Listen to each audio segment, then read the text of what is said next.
여러분, 지금 이 영상 끝까지 안 보시면 앉은 자리에서 생돈 2천만 원 날리게 됩니다. 2026년 1월 기초연금 기준이 또 바뀌었습니다. 단 한 달만 신청이 늦어도 34만 원, 5년이면 2천만 원입니다. 나라는 절대로 밀린 돈, 소급해서 돌려주지 않습니다. 더 무서운 건 여러분께 돈 받아가라고 먼저 전화 한 통 해주지 않는다는 사실입니다. 내가 자격이 되는지, 바뀐 기준이 뭔지 일일이 공부하기 힘드시죠? 지금 바로 구독 버튼부터 꾹 눌러두세요. 복잡한 법 개정, 함정 피하는 법. 제가 여러분의 연금 지킴이가 되어 꼬박꼬박 챙겨드리겠습니다. 구독 한 번으로 여러분의 소중한 노후 자금 수천만 원을 지킬 수 있습니다. 자, 그럼 2026년 1월 첫 번째 함정부터 바로 파헤쳐 보겠습니다. 결론부터 말씀드립니다. 442만 원이 순식간에 공중으로 분해됐습니다. 가장 많은 분들이 걸려드는 첫 번째 함정이 뭔지 아십니까? 바로 65세 되면 나라에서 알아서 주겠지라는 착각입니다. 여러분, 기초연금은 절대로 자동으로 나오지 않습니다. 반드시 본인이 직접 신청해야 합니다. 많은 분들이 국민연금이랑 헷갈려 하십니다. 국민연금은 공단에서 친절하게 연락이 옵니다. 몇 월부터 받으실 수 있으니 신청하세요라고 안내문이 날아오죠. 그래서 기초연금도 당연히 그럴 거라고 믿고 기다리십니다. 하지만 기초연금은 완전히 다릅니다. 나라는 절대로 먼저 알려주지 않습니다. 여러분이 신청하지 않으면 그냥 없는 사람 취급입니다. 진짜 무서운 사실은 지금부터입니다. 신청을 단 한 달만 늦게 해도 그동안 못 받은 밀린 돈을 절대로 안 줍니다. 이걸 어려운 말로 소급 지급 불가라고 합니다.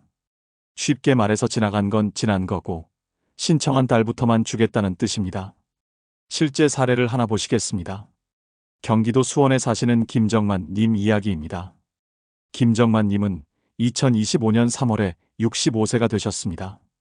그런데 뭐 급한 거 아니겠지? 나중에 해야지 하고 미루셨습니다. 서류 준비하기도 귀찮고 주민센터 가기도 번거로워서 차일피일 미루다 보니 어느새 1년이 훌쩍 지났습니다. 결국 2026년 4월에야 겨우 신청을 하셨습니다. 결과가 어떻게 됐을까요? 다행히 수급자로 선정은 되셨습니다. 하지만 2025년 3월부터 2026년 3월까지 이 13개월치 연금은 한 푼도 못 받으셨습니다. 월 34만 원씩 13개월, 총 442만 원이 그냥 증발한 겁니다. 김정만 님이 억울해서 주민센터에 항의하며 이렇게 말씀하셨습니다. 아니, 내가 자격이 있었으면 그때부터 줘야 하는 거 아닙니까? 내가 늦게 신청한 게 그렇게 큰 죄입니까? 하지만 돌아온 대답은 냉혹했습니다. 법이 그렇습니다. 신청한 달부터 지급입니다. 442만 원입니다. 며칠 늦장 부렸다고, 몇 달 미뤘다고 이 큰 돈이 그냥 날아갑니다. 돌려받을 방법도 없고 이해 신청을 해도 안 됩니다. 법이 그렇게 정해져 있기 때문입니다. 그래서 2026년 1월, 바로 지금부터가 중요합니다. 특히 올해 65세가 되시는 1961년생 분들, 생일 한 달 전부터 신청할 수 있다는 사실을 반드시 기억하십시오. 예를 들어 3월이 생일이시면 2월 1일부터 바로 신청 가능합니다. 미리 신청해 두어야 생일 달부터 한 푼도 놓치지 않고 바로 받을 수 있습니다. 하루라도 빨리 신청하시는 게 무조건 이득입니다. 그런데 여러분, 이렇게 신청 시기만 조심하면 모든 게 해결될까요? 절대 아닙니다. 사실 이것보다 훨씬 더 황당하고 억울한 함정이 숨어 있습니다. 좋은 마음으로 한 행동이 오히려 내 연금을 완전히 끊어버리는 경우입니다. 두 번째 함정입니다. 기초연금 받으려면 재산을 미리 줄여놔야겠다. 이렇게 생각하시는 분들 많습니다. 그래서 어떻게 하십니까? 65세 되기 전에 집을 자녀한테 넘기십니다. 예금도 자녀 통장으로 옮기십니다. 이제 내 명의로 된 거 없으니까 기초연금 받겠지. 여러분, 이거 완전히 잘못된 생각입니다. 나라가 바보인 줄 아십니까? 재산 빼돌려서 기초연금 타먹으려는 거 다 알고 있습니다. 그래서 법으로 막아놨습니다. 이걸 어려운 말로 증여재산 산정이라고 합니다. 쉽게 말해서 남한테 줬어도 네 재산으로 계속 본다는 뜻입니다. 2011년 7월 이후에 증여한 재산은요. 자녀한테 주었든 배우자한테 주었든 심지어 절에 기부했든 전부 다 본인 재산으로 계산합니다. 그냥 명의만 바꾼 거지 나라 눈에는 여전히 여러분 재산입니다. 실제로 이것 때문에 기초연금 탈락하신 분 이야기 들어보시겠습니다.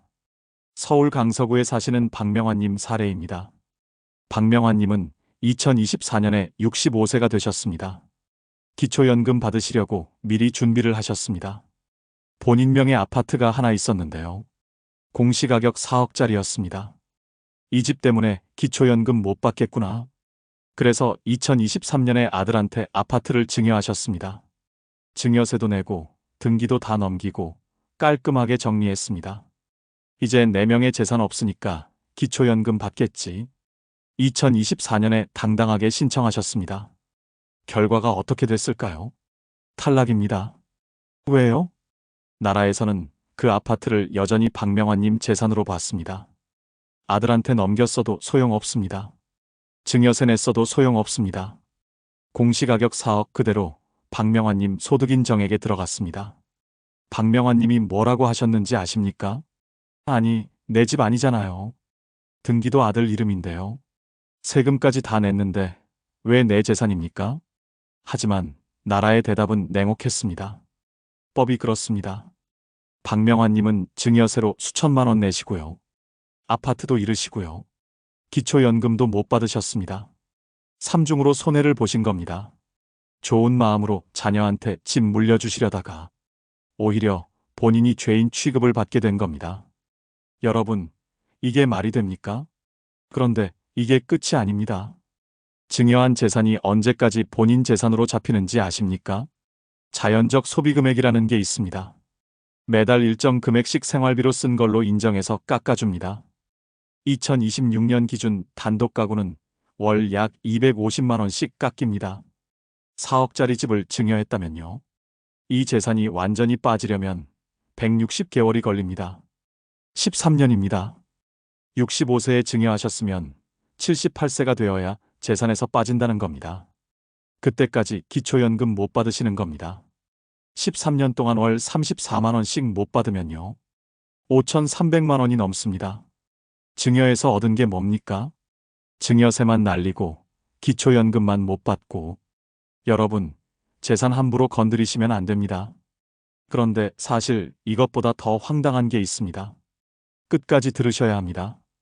여러분, 혹시 에이, 난 어차피 안 될 거야 하고 지레 포기하고 계시진 않나요? 주변에서 떠도는 잘못된 정보 때문에 매달 34만 원을 그냥 버리고 계신 겁니다. 지금부터 그 오해들 제가 시원하게 다 깨드리겠습니다. 첫 번째 오해, 65세 되면 알아서 나오겠지. 아닙니다. 절대로 아닙니다. 신청 안 하면 나라는 여러분을 없는 사람 취급합니다. 죽을 때까지 한 푼도 못 받습니다. 두 번째 오해, 한 번 탈락했으니 평생 끝이다? 이것도 완전히 틀렸습니다. 기준은 매년 바뀝니다. 특히 2026년 1월부터는 선정 기준액이 228만 원으로 껑충 올랐습니다. 작년에 소득이 220만 원이라서 아깝게 탈락했던 분들, 올해는 무조건 받으실 수 있습니다. 작년에 안 됐다고 포기하는 게 가장 바보 같은 짓입니다. 세 번째 오해, 국민연금 받으면 기초연금은 못 받는다? 이거 정말 많이들 속으시는데 둘 다 동시에 받을 수 있습니다.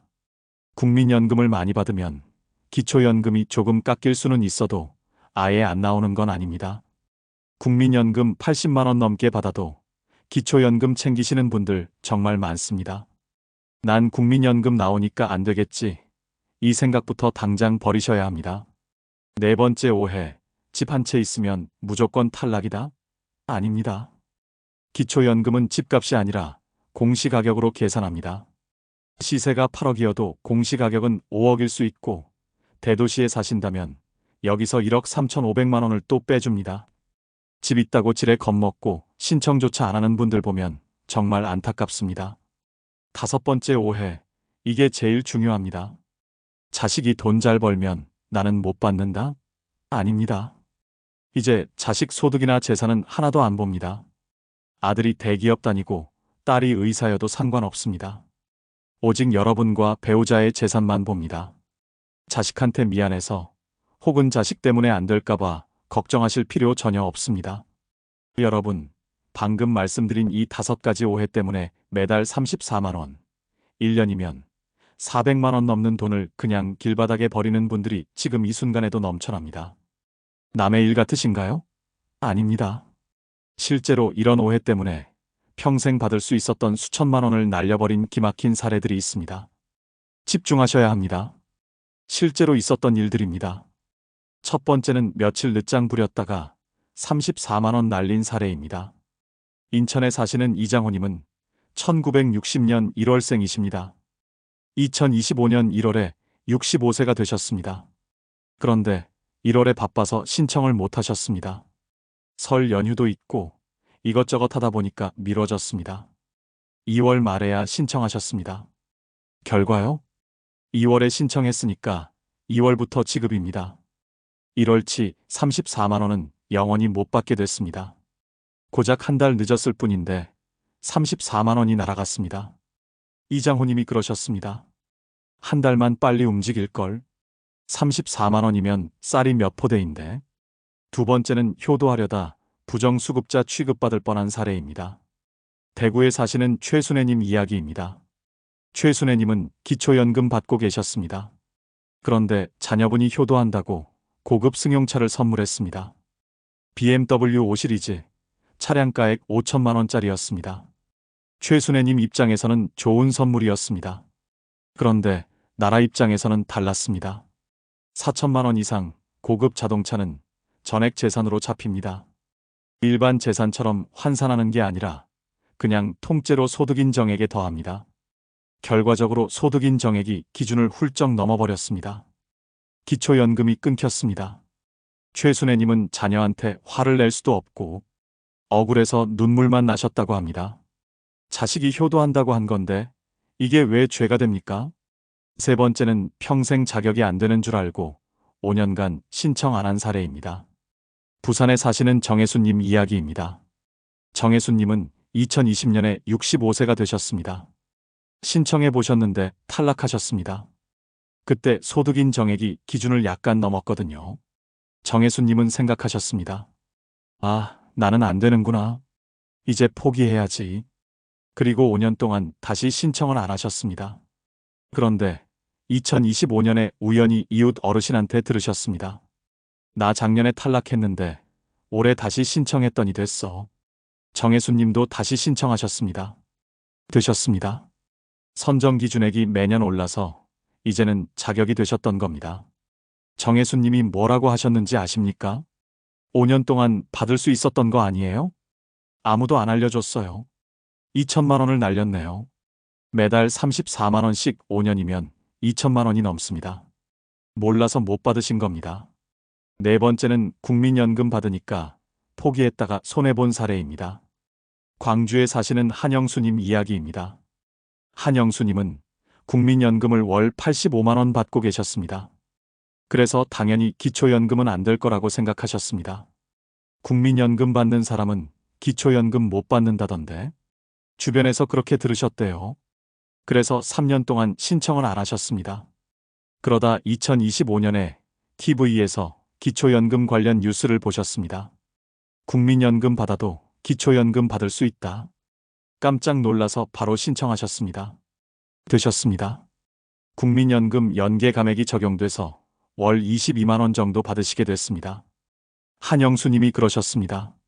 3년 동안 왜 신청 안 했지? 22만 원씩 3년이면 800만 원인데 잘못된 정보 때문에 800만 원을 날렸어요. 다섯 번째는 배우자 때문에 본인도 탈락한 사례입니다. 서울에 사시는 오정희님 이야기입니다. 오정희님은 평생 주부로 사셨습니다. 본인 명의 재산도 없고 소득도 없으셨습니다. 나는 당연히 기초연금 받겠지. 그렇게 생각하고 신청하셨습니다. 탈락이었습니다. 이유가 뭐였을까요? 남편분이 예전에 공무원이셨습니다. 공무원 연금을 받고 계셨습니다. 기초연금법에는 이런 조항이 있습니다. 공무원 연금, 사학연금, 군인연금, 별정우체국연금, 이런 직영연금 받는 분과 그 배우자는 기초연금 대상에서 제외됩니다. 오정희님 본인은 아무 연금도 안 받으십니다. 그런데 남편이 공무원 연금 받는다는 이유로 탈락하신 겁니다. 오정희님이 뭐라고 하셨는지 아십니까? 나는 평생 한 푼도 못 받았는데요. 남편이 받는 게 왜 내 죄입니까? 이게 말이 됩니까? 여러분, 이게 현실입니다. 지금 이 순간에도 이런 일들이 벌어지고 있습니다. 그런데 사실 더 무서운 게 있습니다. 기초연금 잘 받고 계시다고 안심하지 마세요. 자칫하면 받던 돈 끊기는 건 예산일이고, 심지어 이미 받은 돈을 토해내야 하는 경우도 생깁니다. 지금부터 여러분의 뒤통수를 칠 수 있는 숨은 위험 4가지 확실하게 짚어드리겠습니다. 첫 번째, 자녀 집에 얹혀 살면 연금이 날아갑니다. 살던 집 정리하고 자녀 집으로 들어가시는 분들 많으시죠? 이제 4명의 집 없으니 연금 잘 나오겠지 하시겠지만 천만의 말씀입니다. 바로 무료 임차 소득이라는 덫 때문입니다. 자녀 집에 공짜로 사는 만큼 그 월세만큼을 여러분의 소득으로 계산해버리는 겁니다. 자녀 집 공시가격이 6억 원만 넘어도 소득이 수십만 원 잡히고 10억 원이 넘으면 월 65만 원이나 소득이 있는 걸로 칩니다. 효도 받으려다 연금 끊기는 기막힌 상황. 서울 아파트 공시가 생각하면 남의 일이 아닙니다. 두 번째, 같이 살면 무조건 깎는 부부 감액입니다. 우리 부부 둘 다 대상자니까 68만 원 나오겠네? 아닙니다. 둘이 같이 받으면 각각 20%씩 무조건 깎습니다. 한 사람당 27만 원 정도, 둘이 합쳐 54만 원밖에 안 줍니다. 매달 14만 원, 1년이면 168만 원이 그냥 사라지는 겁니다. 오죽하면 평생 해로한 부부가 연금 더 받으려고 서류상 갈라서는 위장이혼까지 하겠습니까? 나라가 국민을 이렇게 만들고 있습니다. 세 번째, 성실하게 산 사람을 벌주는 국민연금 연계 감액입니다. 아까 제가 국민연금 받아도 기초연금 나온다고 말씀드렸죠? 맞습니다. 하지만 국민연금을 월 51만 원 이상 받으시면 기초연금이 줄어들기 시작합니다. 평생 열심히 일해서 연금 부은 게 죄입니까? 최대 절반까지 깎일 수 있습니다. 34만 원 나올 게 17만 원으로 토막납니다. 성실하게 산 사람이 오히려 손해보는 구조, 이게 현실입니다. 네 번째, 이게 제일 억울합니다. 바로 줬다 뺏는 기초연금입니다. 기초생활수급자 어르신이 기초연금 34만 원을 받게 되면 신기하게도 다음 달 생계급여에서 딱 34만 원이 깎여서 나옵니다. 한쪽에서 주고 다른 쪽에서 뺏어가는 겁니다. 결국 수중에 들어오는 돈은 똑같은데 자칫하면 수급자 자격만 박탈될 수도 있습니다. 가난한 어르신 도우려고 만든 제도가 정작 가장 어려운 분들께는 아무 소용이 없는 겁니다. 여러분, 여기까지 들으시니까 어떠신가요? 아니, 연금 하나 받기가 왜 이렇게 힘들어? 그 소리가 절로 나오시죠? 함정도 많고 오해도 많고 숨은 위험까지 널려 있습니다. 그렇다면 도대체 우리는 어떻게 해야 이 소중한 연금을 단 한 푼도 안 놓치고 다 챙길 수 있을까요? 이제 어떻게 해야 할지 막막하시죠? 해결책은 의외로 간단합니다. 복잡하게 생각하지 마시고 오늘 이 영상 끝나면 딱 하나만 하세요. 지금 바로 전화기 드시고 국번 없이 1355 누르십시오. 국민연금공단입니다. 전화해서 딱 이 한마디만 하세요. 기초연금 받을 수 있는지 확인하고 싶습니다. 그러면 상담원이 여러분이 대상자인지 뭘 준비해야 하는지 친절하게 다 알려줍니다. 1355가 통화 중이면 보건복지부 상담센터 129로 전화하셔도 됩니다. 컴퓨터가 편하신 분들은 복지로 사이트에서 기초연금 모의 계산을 해보시면 소득과 재산에 따른 결과를 바로 알 수 있습니다. 혹시 몸이 불편해서 나가기 힘드신 분들 계신가요?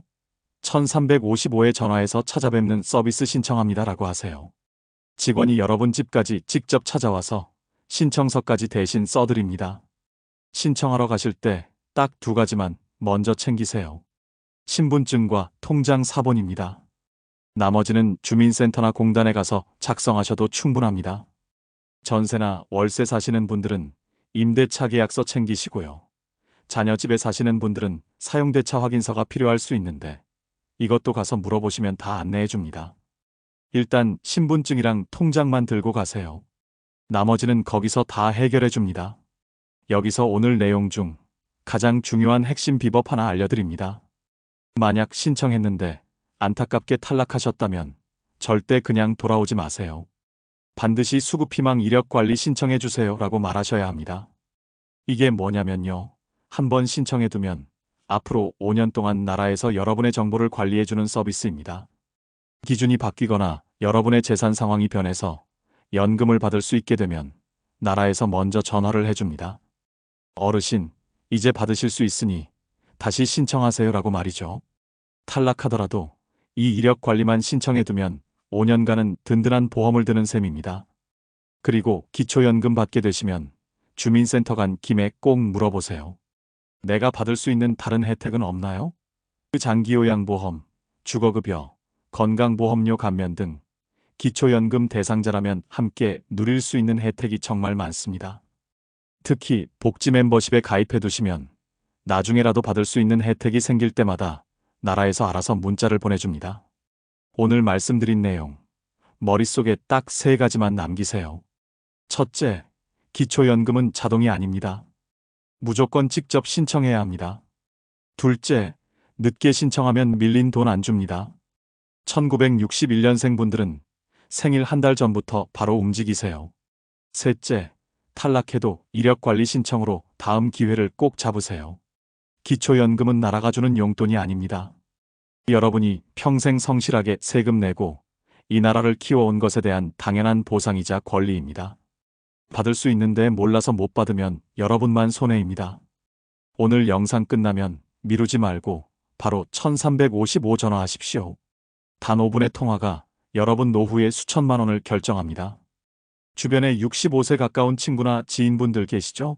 그분들도 몰라서 손해보지 않게 이 영상 꼭 공유해 주시고요. 앞으로도 여러분의 소중한 연금과 노후 자금을 지킬 수 있는 정보 계속 전해드리겠습니다. 구독과 좋아요 꾹 눌러주시면 절대 놓치는 일 없으실 겁니다. 여러분의 든든한 노후를 진심으로 응원합니다. 시청해주셔서 감사합니다.